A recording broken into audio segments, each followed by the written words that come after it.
Frau Holle by Jacob and Wilhelm Grimm, 1812. Once upon a time there was a widow who had 2 daughters. One of them was beautiful and industrious, the other ugly and lazy. The mother, however, loved the ugly and lazy one best because she was her own daughter, and so the other, who was only her stepdaughter, was made to do all the work of the house and was quite the Cinderella of the family.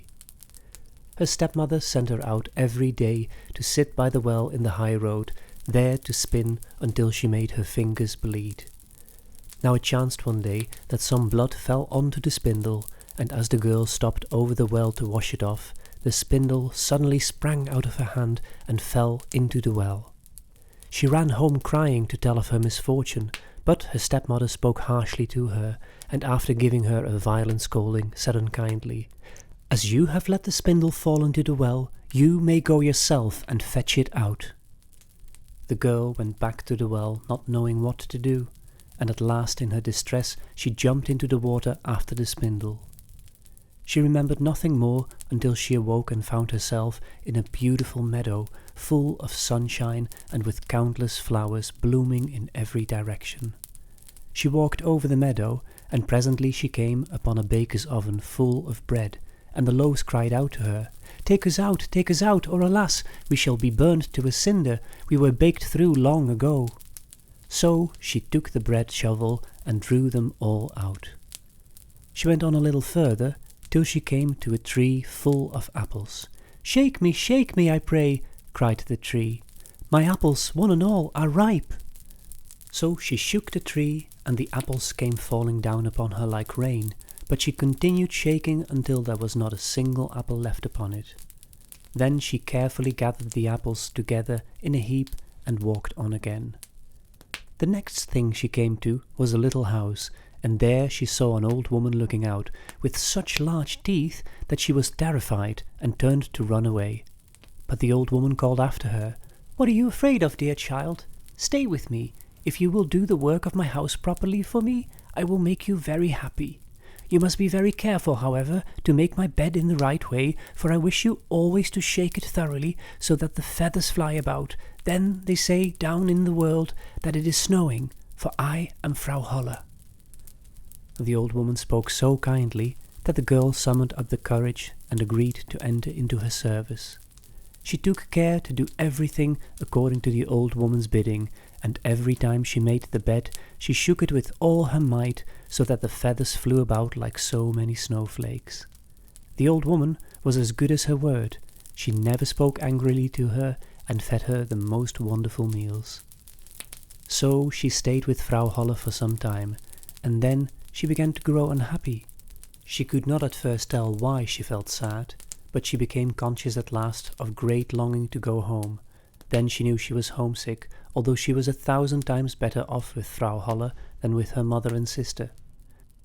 After waiting a while, she went to Frau Holle and said, "I am so homesick that I cannot stay with you any longer, for although I am happy here, I must return to my own people." Then Mother Holle said, "I am pleased that you should want to go back to your own people, and as you have served me so well and faithfully, I will take you home myself." Thereupon she led the girl by the hand up to a broad gateway. The gate was opened, and as the girl passed through, a shower of gold fell upon her, and the gold clung to her so that she was covered with it from head to foot. "That is a reward for your industry," said Frau Holle, and as she spoke she handed her the spindle which she had dropped into the well.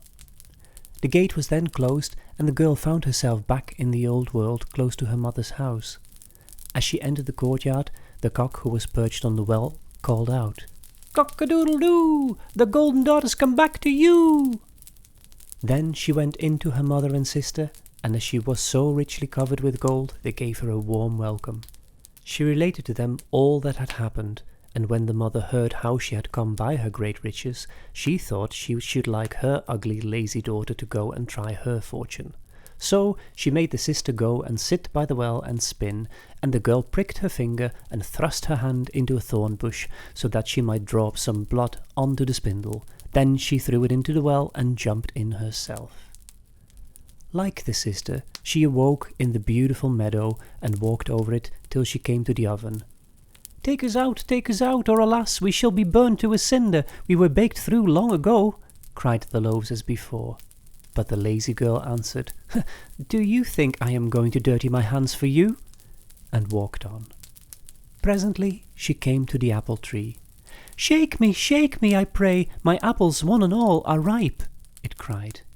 But she only answered, "A nice thing to ask me to do, one of the apples might fall on my head," and passed on. At last she came to Frau Holle's house, and as she had heard all about her large teeth from her sister, she was not afraid of them, and engaged herself without delay to the old woman. The first day she was very obedient and industrious, and exerted herself to praise Frau Holle, for she thought of the gold she should get in return. The next day, however, she began to dawdle over her work, and the third day she was more idle still. Then she began to lie in bed in the mornings and refused to get up. Worse still, she neglected to make the old woman's bed properly, and forgot to shake it, so that the feathers might fly about. So Mother Holle very soon got tired of her, and told her she might go. The lazy girl was delighted at this, and thought to herself, "The gold will soon be mine." Mother Holle led her, as she had led her sister, to the broad gateway, but as she was passing through, instead of a shower of gold, a great bucket full of pitch came pouring over her. "That is the return for your services," said the old woman, and she shut the gate. So the lazy girl had to go home covered with pitch, and the cock on the well called out as she saw her, "Cock-a-doodle-doo, the dirty daughters come back to you!" And, try as she might, she could not get the pitch off, and it stuck to her as long as she lived.